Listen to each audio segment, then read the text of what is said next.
Good morning, dear students. So today, once again, I welcome you all on this online session of our Class 9 Information Technology subject. The topic that we are going to discuss today is parts of the writer window. The LibreOffice Writer application, which we have discussed in our last session, will be introduced with different components. Here in our today's class, we will be introducing the different components or different parts which are there inside our LibreOffice Writer application one by one. But much before that, let me guide you through the process by means of which you can download and install LibreOffice application onto your device, based on which you can perform all the tasks. So first of all, open Google Chrome. Remember, your computer should be connected to internet. Open Google Chrome. Here you type LibreOffice. LibreOffice, and then press enter. After entering, you will be redirected to a page containing information about this LibreOffice application. Different web links are there. Okay, choose any one of them out of the first and second. So I am going ahead with the first one, LibreOffice free office download. Now it will redirect us to a new web page which will be containing the information related to the LibreOffice application.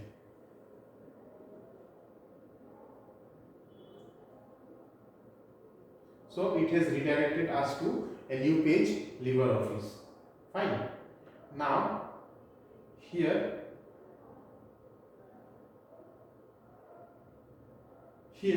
we need to go to the download button. See, on the top different buttons are there. Go to download button, click on the drop down.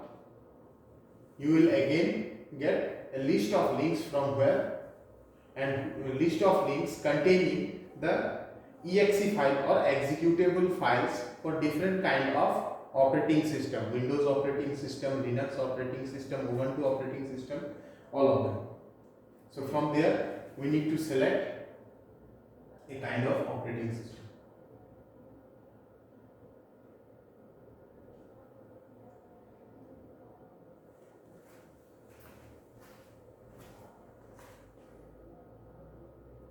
So after clicking on the link, it has redirected us to a new page containing the link for download. See, click on this download now button and your executable file will start downloading. Fine. Your executable file will start downloading, and then finally it will be appearing like this. Okay, let us see. Under the downloads folder, your executable file of LibreOffice will appear like this. See, this is the latest version of LibreOffice application. So your executable file will be like this. Once it is downloaded into your device, simply double click and follow the options, which is the automated option which is being provided by the application in order to install the application. After that, you can begin doing all the tasks in LibreOffice. Okay, so this is how we need to go ahead with the download and installation of the LibreOffice. Now let us discuss the first topic of our LibreOffice Writer window, that is the parts. What are the different parts of a LibreOffice Writer window? We will discuss one by one. So the first part of a LibreOffice Writer window is the title bar. What actually is the title bar? See, in the title bar, the title of that particular document will be available. The title of that particular document which has been created will be there on the top. See, it is located on the top of Writer window. So whatever the Writer window that we are going to open, the title bar will be located on the top of that Writer window, and moreover it will display the title of currently open document. That means what? the document that has been just opened, that has been opened correctly or just opened, that title, that title will be displayed in the document. The name of document means the file name of the document saved on the disk. Now, this title is simply nothing but the name of the document. Okay, the name which we usually give to that particular writer document when we create it. Now, what actually is this name? This name is simply the name with which we save that particular file after creation of the document. Okay, suppose I have created a document, say XYZ, with the name XYZ. I am saving it with the name as XYZ. Then that will be the title of that particular document. So that will be the name of document as well as the title. Okay. For a new document, it shows the title of the document as untitled X. Now, if we have opened a new document, just opened a new document, then it will be showing the title of document as untitled X on the top. Okay, it will be simply showing the title of the document as untitled X, where X is the document number. Here, X in the beginning, that is on the top. If it has not been named, that means what? We are creating a we are creating a document for the very first time. In such situation, the name of that document will be untitled X, and here X simply indicates the number. That is, in place of X, it can be untitled 1, untitled 2, untitled 3, or and so on. As we go on opening the new document, it will be displayed like this. So let us come to how it will look like. So this is the writer window, picture depicting a writer window and the various components whichever is there on the writer window. See, the first one, untitled one, as I said earlier, untitled X should be there. The title of the document is untitled X. X simply means number. So here untitled one means the first document which has not yet been named. Okay, so this is the writer window. It consists of various components. All those components has been depicted by means of arrow. All those components have been depicted by means of arrow. This is title bar, followed by menu bar, standard toolbar, formatting toolbar, and then vertical scroll bar, zoom control, status bar. We will discuss each one of them one by one. But before that, let me show you this window physically in front of you from the LibreOffice Writer workspace. So let us see. This is our LibreOffice Writer application. I am opening it.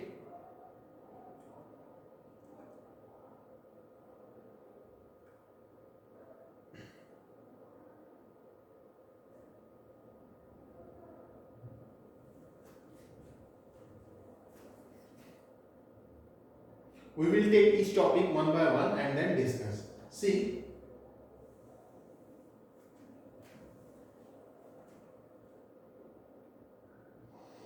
I haven't saved this document anywhere. I have not saved this document with any name anywhere. So in the beginning, in the title bar, our document has been named as untitled one.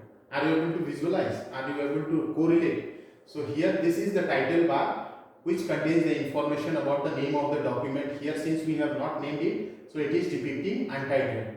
Then here, title bar. These are called menu bar. These are known as menu bar, consisting of file, edit, view, insert, format, style, table, form tools.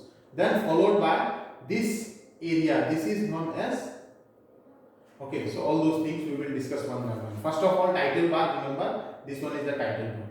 Then let us come to the next topic. That is menu bar. See, what is menu bar? It appears below the title bar. That is the horizontal series of buttons, horizontal sequence of buttons which are available just below the title bar are also considered as menu bar. Okay, that means what? It displays a list of menus from which we can perform certain set of tasks. For example, the menu items include file, edit, view, insert, format, table, tools, window and help. As I have depicted in front of you by means of LibreOffice Writer. See, file, edit, view, insert, format, styles, table, form, tools, window and help. So these are the menu bar items which are there in our LibreOffice Writer menu. Okay, so on selecting a menu item, its sub menu will open below the menu item. As soon as we click on the menu item, once we click on any of the menu item, once you click on the menu item, its sub menu will appear. Its sub menu will appear in front of you. Its sub menu will appear in front of you just below the menu item. For example, let us see. Suppose I am choosing the menu item, say file. Once I click it, its sub menu appeared in front of us. This structure is also known as sub menu. This rectangular structure is also known as sub menu. Then here edit also, as soon as we clicked on edit, sub menu appeared. View, sub menu appeared. Insert, sub menu. Like this, each and every menus have got sub menus. Now here, selecting the file menu shows the sub menu as shown on the next slide. Means in the next slide I am going to show how a sub menu will look like when we choose the file menu. When we choose the file menu, how a sub menu will be looking like. Now, the submenu item which shows 3 dots just after the submenu name means clicking on it will open the dialog box. That means what? Once we click, suppose we have placed our cursor on a menu item, from after placing it a submenu appeared. Now submenu will be consisting of lot of various items, isn't it? Lots of various items which are sequentially arranged vertically. Now on those sub-menu items, if 3 dots appears just after the sub-menu item, if after the sub-menu item 3 dots appear, it means if we go ahead and click that particular sub-menu item, it will open the dialog box. Okay, those sub-menu items which will be consisting of 3 dots followed by the name of that sub-menu item. If we go ahead and click that particular sub-menu item, it will simply display the dialog box as shown, as can be explained by the demonstration here. See, suppose I have chosen the file menu. Okay, click. Here we are able to see lot many sub-menu items, correct? New is not followed by 3 dots. Instead, open is followed by 3 dots, remote is followed by 3 dots, save as is followed by 3 dots, save remote is also followed by 3 dots, save as copy followed by 3 dots, export 3 dots, print 3 dots, printer setting 3 dots, properties 3 dots. Rest does not have any dots. So if we click on any of those items containing 3 dots followed by the name of the item, then it will open the dialog box. See, for example, click on open since it contains 3 dots, so I am choosing that particular file menu item. Okay, so as soon as I clicked, we got a dialog box. This is also known as dialog box. Similarly, if we go ahead and choose any sub menu item, say open remote, here also after clicking it will display a dialog box. So this is also known as dialog box. Okay, then suppose export, I need to export, click here, it will display a dialog box in front of us. So this is what it is important. Okay, what does 3 dots indicate after a sub menu item? It simply indicates that clicking on that particular sub menu item will simply display a dialog box. Okay, so this is about the concept of dialog box. Now apart from this, certain sub menu item also shows arrow symbol which is directed towards the right. Certain sub menu item also shows arrow symbol which is directed towards the right hand side. Correct? See, it will be like this. The structure will be like this. Triangular symbol will be like this.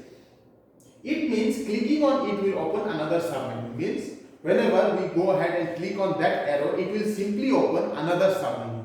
Sub menu within the sub menu. Okay. Inside the sub menu items will be there. If items contains arrow pointed towards the right, then simply clicking on the arrow pointer will lead us to another sub menu. So let us see how it can be, how it is. So here suppose file is there, whether file consists of any items with arrow key which is pointed towards the right. See, lot many are there. For example, new, recent document, wizards, templates, export as, send, all those things are there. So if we go ahead and click on new, suppose, see, once we clicked on new, the submenu items which contain right arrow key pointed towards the right, it will display list of other submenus. See, this is also a submenu within the submenu which consists of different options.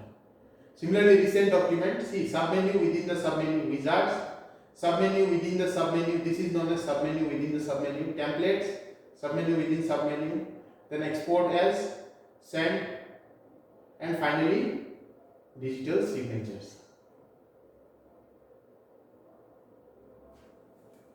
So this is what the purpose of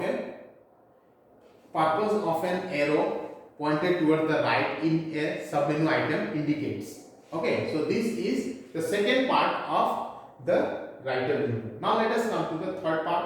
See, this is the picture which depicts the complete set of steps which I have just explained. See here, inside the file menu, this is submenu. Now after submenu item, after the name of submenu item, if three dots are there, clicking on that particular submenu item will simply bring in front of us the dialog box. Correct. Similarly, if a submenu item consists of an arrow key which is pointed towards the right, then clicking on that particular submenu item or arrow will simply bring a submenu under that particular submenu title. That means what? This will be a submenu inside the submenu. So this is the picture which depicts submenu for a file menu. Okay.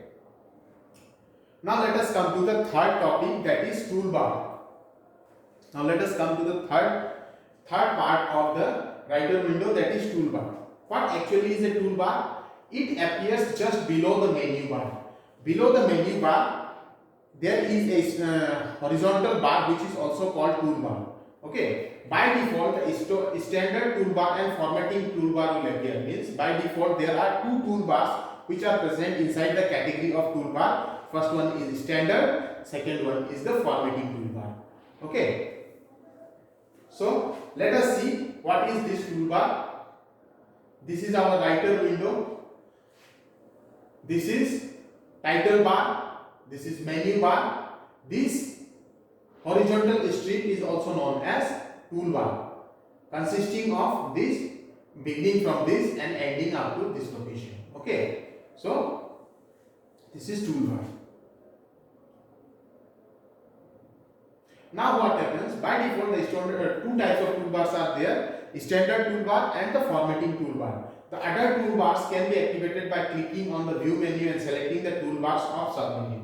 Apart from these two toolbars, standard and formatting, we can also activate some other toolbars which are available, and those toolbars can be activated by clicking on the view menu. So how it can be done?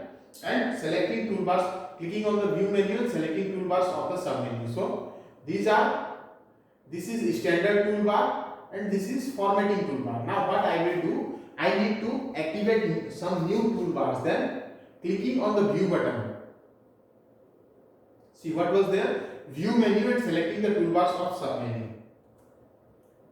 Go to view menu, view, then toolbars of the submenu. See, different other toolbars are there which can also be activated by using this view option which is there in the menu bar. Okay, so this is about the toolbar. Now in the next part we will be discussing about standard toolbar. So what is standard toolbar? Standard toolbar consists of commands in the form of icons.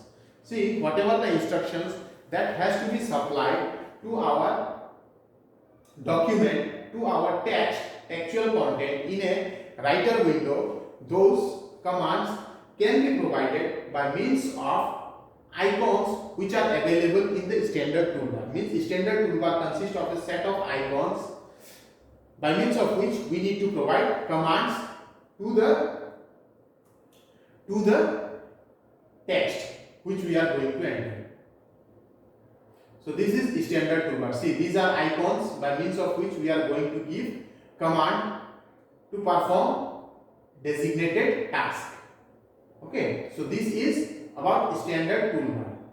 Now let us come to the next, that is formatting toolbar. The fifth part of a writer window is formatting toolbar. What actually it contains? It contains various options for formatting a document. Now, whenever we are working on any document, how the page should be arranged, what are the different places from where our margin should begin, from where we should begin our margin, what are the indentation, page layout, all those things will be decided by the formatting toolbar. That means all the things which is related to formatting a document will be decided by the formatting toolbar. So let us see.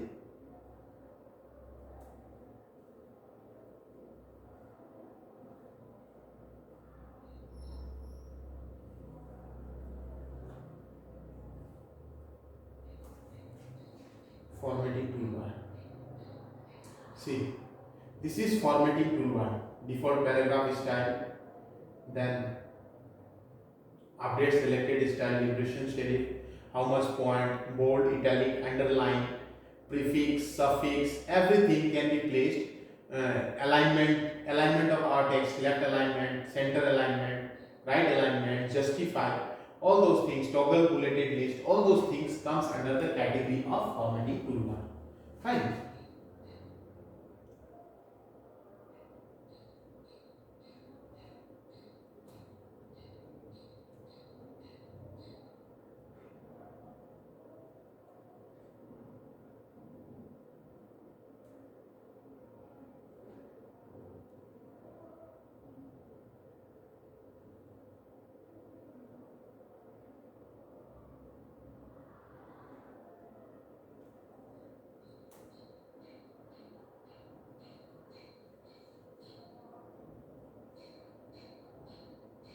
So the next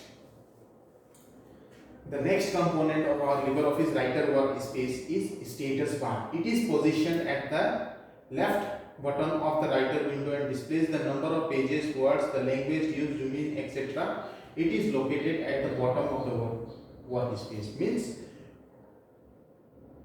in our writer workspace, the status bar is exactly located on the bottom. Okay, the status bar is located on the bottom, which simply displays the number of pages, how many pages we have utilized in order to perform a particular task, how many different words we have inserted in our particular page, the language that has been used, and different zooming features which are available. All those things can be displayed by a status bar. So where exactly is the status bar? Let us see.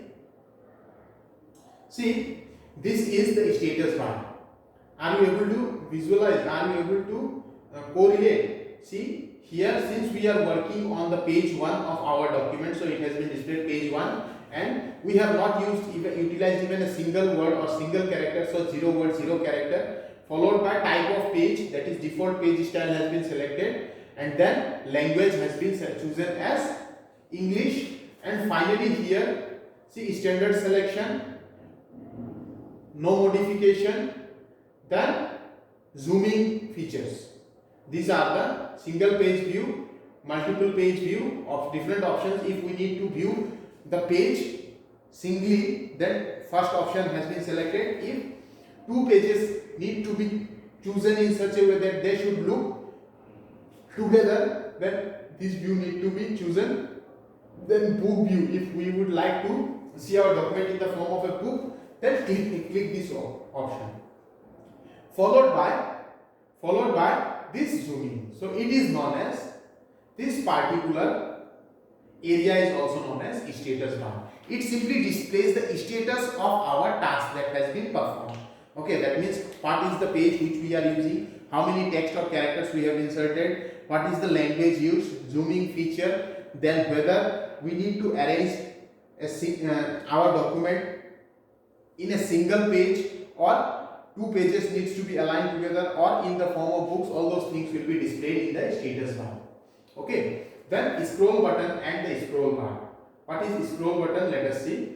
So scroll button is used to scroll the document. Scroll button and the scroll bar is simply used to scroll the document. So where it will be, this is scroll bar. Okay, this is scroll bar and the scroll button. Simply scrolling between the content in our page. Then finally the zoom option is there. It allows to change the scale of the text and pictures and the document only for view. Now whenever there is a need, if we are unable to visualize the content that has been inserted into our document, if we are not able to view the content that has been inserted in our writer workspace, in such option, in order to view the same in bigger format, we can use the zoom feature which is available. It can change the scale of text and picture and document only for view. It does not affect the physical document. That means whatever the physical document that we have created, it will not be changed at all. Okay, the physical document will not be changed at all. Instead, only for viewing purpose, we are simply changing the size or zooming the feature, zooming the content whichever is there. It is used to check the finishing quality of the document, and one purpose, special purpose is there for this zoom. That is, it is used to check the finishing quality of our document. See, picture depicting status bar. As I said earlier, I have already shown this status bar in front of you earlier. Suppose we are working on the page 1, it will be displayed as page 1 of 1. Say 83 words has been inserted with 490 characters, then it will be displayed like this. Style is default page style and English is the language used. Then followed by, this is selection mode, document changes status, and view layout. How we should view our document. This is the view layout. This is zoom slider and zoom percent. Okay, so this is everything about the status bar, as I have already discussed. Now, so with this,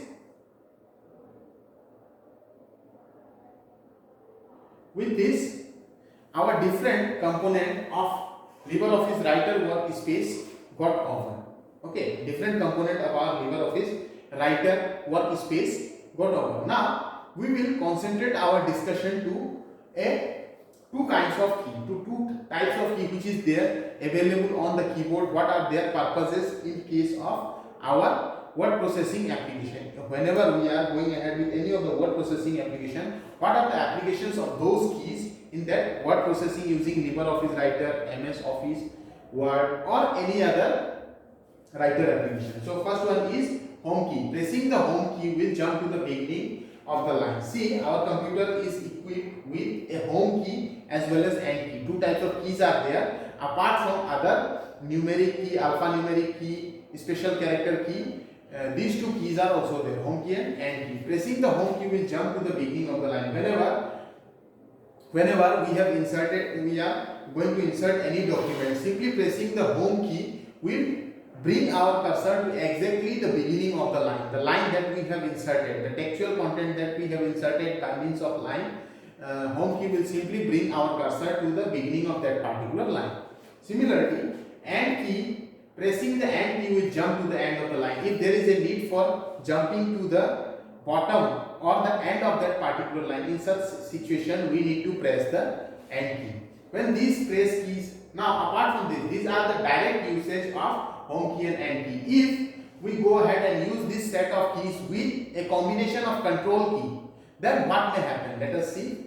When these keys are pressed in combination with control key, if we go ahead and press all these home keys and end keys by means of combination of control key along with control key, the cursor jumps to the beginning and end of the document. That means what? If control and home key is pressed, the cursor will be jumping to the beginning of the document, and if control and end key is pressed, then the cursor will jump to the end of the document. Okay, to jump to the beginning of the document, pressing the control key, hold it down, then press end key. Control plus home, press and hold. Similarly, control, press and hold, and then followed by home. Similarly, to go to the end of the document, press Ctrl key and press and key. Press and hold Ctrl key and press the and key. It will simply move our cursor to the end of the document. So like this, let me show you how it can be done. Suppose I have inserted a line in my LibreOffice Writer application. Say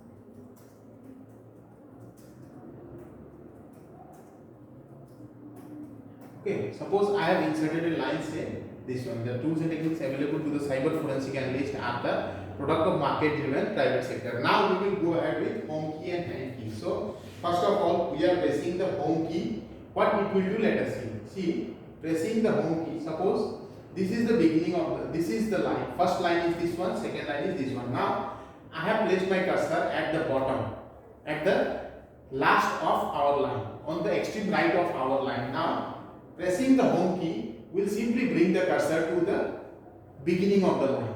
Similarly, if our cursor is at the beginning, pressing the and key will simply bring the cursor to the end of the line. Are you able to correlate? See, home, beginning and last. Home, beginning and last. Now, the same thing is different whenever we are using this set of keys with the help of along with control key. So pressing and holding the control key and pressing home key. See, control and home key will simply bring our cursor to the beginning of the document, while pressing and holding control key and key will bring our cursor to the end of our document. Suppose I have inserted few more contents there. I have kept it as blank only. Now let us see what could be done, what is possible. So here I have kept my cursor in the middle of my page. So press and hold Control and Home. It will simply bring our cursor to the first location. Similarly, press and hold Control and key. Suppose it is there on the last, Control and key, see, end of our document. Okay, so like this we have come to the conclusion of today's discussion. With this, I would like to conclude today's discussion. Thank you for being patient.